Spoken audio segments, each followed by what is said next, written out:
Bare on the pendant bow, her coronet weeds clamoring to hang, an envious sliver broke, when down her witty trophies and herself fell in the weeping brook. Her clothes spread wide, and mermaid-like while they bore her up, which times she chanted scants of old tunes like one incapable of her own distress, or like a creature native and endued unto that element. But long it could not be till that her garments, heavy with their drink, pulled the poor wretch from her melodious lay to muddy death. Alas, then, she was drowned. Drowned. Too much water hast thou, Ophelia, and therefore I forbid my tears. But yet, it is a trick. Nature her custom holds. Let shame say what it will, when these are gone, the woman will be out. But you, my lord, I have a speech of fire that fame will blaze, but that this folly drowns it. Let's follow, Gertrude. How much I had to do to stop his rage. Now, fear I this will give it start again.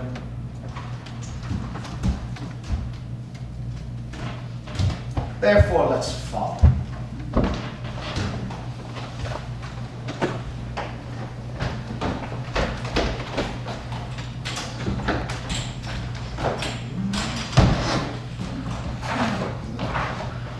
Is she to be buried in Christian burial that willfully seeks her own salvation? I tell thee she is, and therefore make her grave straight, the crown her hath sat on her, and finds a Christian burial. How can that be? Unless she drowned herself in her own defense. Why, 'tis found so. Must be sea offendendo. Cannot be else. Here lies the point.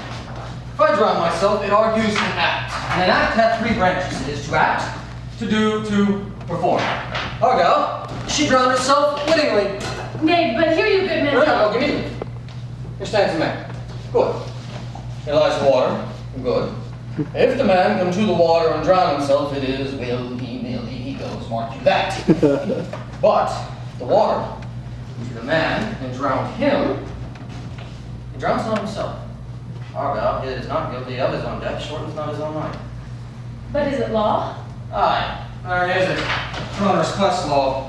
Well, you have the truth on it. If this had not been a gentlewoman, she should have been buried out of Christian burial. Why, there thou sayest. The more pity that great folks should have more countenance in the world to drown or hang themselves. More than they're even Christian. Come, my spade. There is no ancient gentleman, but gardeners, ditchers, and grave makers. They hold up Adam's perfection. Was he a gentleman? Ah, he was the first that ever born on. Why, he had none. What? I thought he. How does thou understand the scripture? The scripture says Adam digged. Could he dig without arms? Ah! I'll put another question to thee. Thou answering not to the purpose, confess thyself. Go to. What is he that builds stronger than either the mason, the shipwright, or the carpenter? The gallows maker, for that frame outlives 1,000 tenants. Ah, I like that very well. In good faith, the gallows does well. But how does it do well? It does well to those that do ill. Now, thou dost ill to say that the gallows is built stronger than the church. Argal, the gallows may do well to thee. Do it again, come. What builds stronger than a mason, a shipwright, or a carpenter? Aye, tell me that and I'm yours. Married now, I can tell. Do it. Mass, I cannot tell. Because thy brains know more about it, for your dull eyes will not mend his pace with beating. And when thou art asked this question next, say, a brave maker. The houses that he makes will last till doomsday. Go, get me to yell one. Fetch me a stoup of liquor. In youth, when I loved, it was very sweet to contract all the time for my behold. Only thought there was nothing meet, signor. Has this fellow no feeling of his business that he sings at grave making? Custom hath made it in him a proper duty. 'Tis even so. The hand of little employment hath the daintier sense. I will speak to this fellow.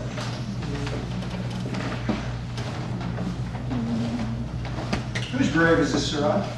Mine, sir. I think it be thine indeed, for thou liest in. Well, you lie out on, sir, and therefore it is not yours. For my part, I do not lie in it, and yet it is mine. Thou does lie in to be in. Did say it is thine. 'Tis for the dead, not for the quick. Therefore thou liest. Oh, 'tis a quick lie, sir. 'Twill away again from me to you. What man dost thou dig it for? No man, sir. What woman then? None neither. Who's to be buried in? One that was a woman, sir, but rest her soul. Shh, she's dead. How absolute the knave is. You must speak of the card or publication you will have to us. How long hast thou been a grave maker? Of all the days in the year. How long's that since? How can I tell that? Every fool can tell that. It was the very day that young Hamlet was born. He that is mad. Isn't England? I am married. How came he mad? Very strangely, they say. A strange one. Big, he was losing his wits. A pot look round. What, here in Denmark? How long will a man lie in the earth ere he rot? Big. If he be not rotten before he dies, we have many poppy corpses nowadays, will scarce hold the laying in. It will last you some 8 or 9 years. 10 will last you 9 years. Why he more than another? Why, sir, his hide is so tanned and straight it will keep out water a great while. And your water, sir, is a sore decay of your horse and dead body. Huh? Here's a skull now.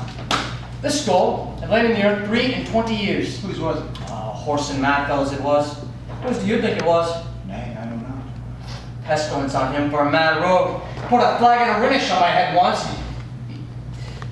This same skull, sir, is York's skull. King's jester. This? He and that. Let me see. Alas, poor York. I knew him, Horatio. A fellow of infinite jest and most excellent fancy.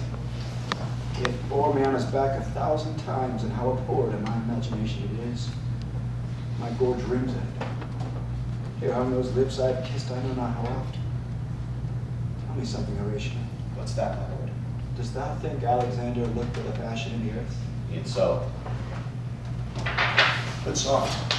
But soft aside. Because the king, the queen, the courtiers, who is this they follow with such vain rites? This doth betoken the course they followed it through his own life with desperate end. Couch me while I mark.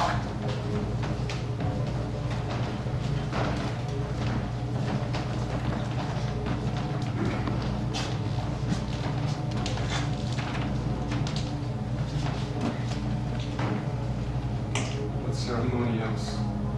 Her obsequies are as far and large as we have warrantized. Her death was doubtful. Must there no more be done? No more will be done. We should profane the service of the dead to sing a requiem and such rest to her as peace-parted souls. Lay her in the earth, and from her fair and unpolluted flesh may violets spring. I tell thee, church priest, ministering angel shall my sister be when thou liest howling. Sweets for the sweet. Farewell. I hoped thou shouldst have been my Hamlet's wife. I thought thy bride meant to have decked sweet maid, and not have strewed thy grave.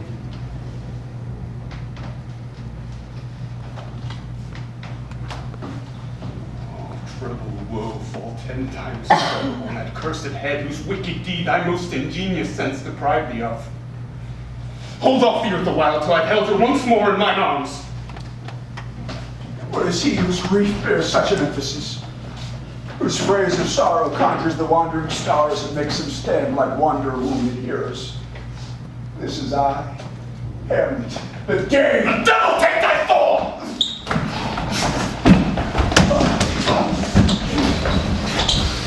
Thou prayest thou will. I pray thee take thy fingers from my throat.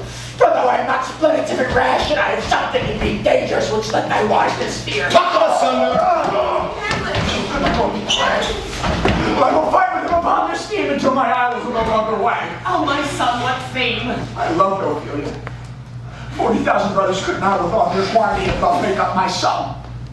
What wilt thou do? Oh, he is mad, Laertes. For love of God, forbear him. Swooned. What wilt thou do? Wilt weep? Wilt fight? Wilt fast? Wilt tear thyself? Drink up bezel? Eat a crocodile? I'll do it. Dost thou come here to whine? I'll rant as well as thou.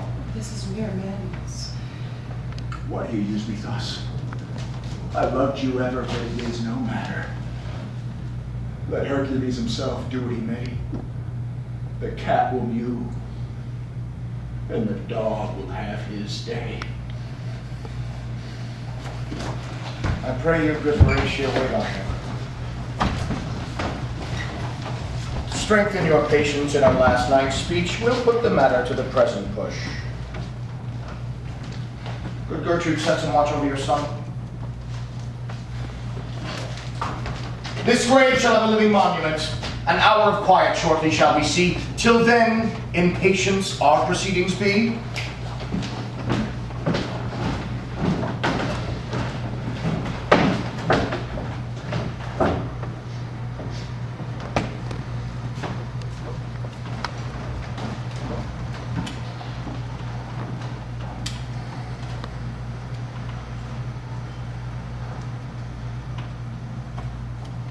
So much of this.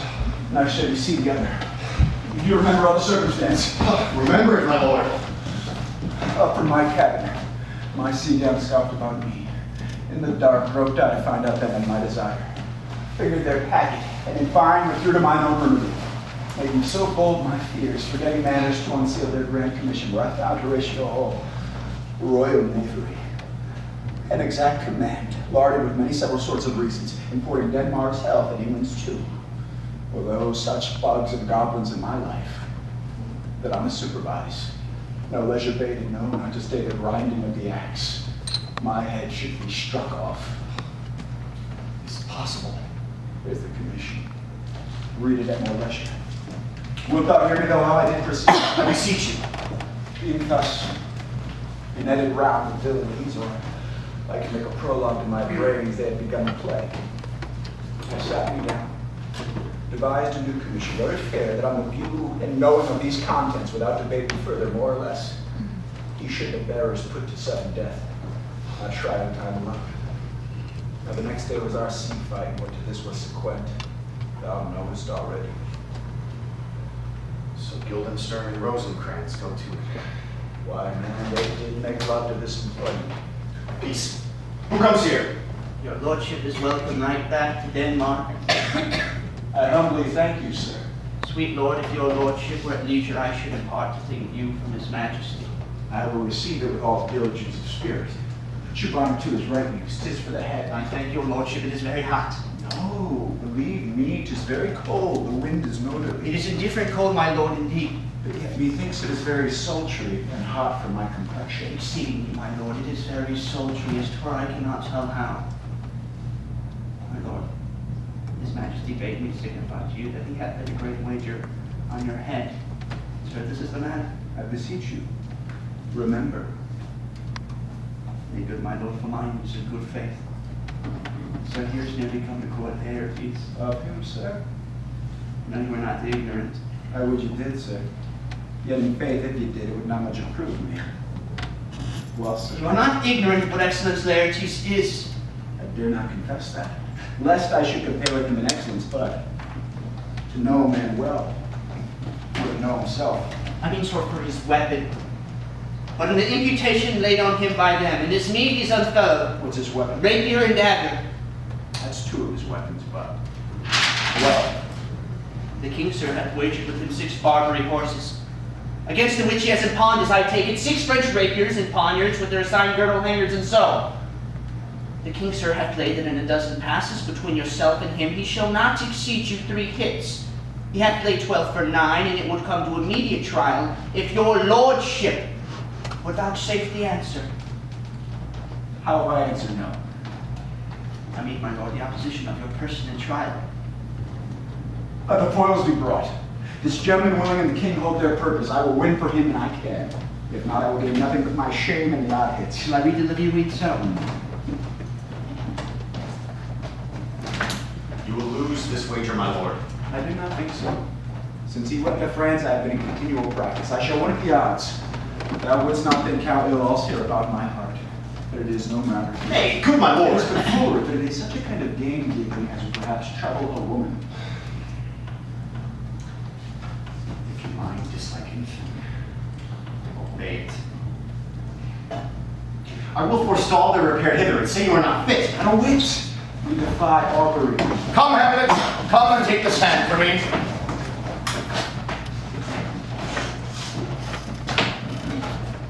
Give me your pardon, sir. I've done you wrong. And pardoned as you are a gentleman, this presence knows, and you must needs have heard, how I am punished with a sore distraction. What I have done that might your nature, honor, and exception left it awake, I here proclaim as madness. Was Hamlet wrong Laertes? Never Hamlet. If Hamlet from himself be taken away, and when he's not himself does wrong Laertes, then Hamlet does it not. Hamlet denies it. Who does it then? Is madness. Sir, in this audience, let my disclaimer from a proposed evil free me so far in your most generous thoughts that I have shot my arrow o'er the house and hurt my brother. I am satisfied in nature, whose motive in this case should stir me most to my revenge. But in my terms of honor I stand aloof, and will no reconcilement till by some elder masters of known honor I have a voice and precedent of peace to keep my name on board. Until that time,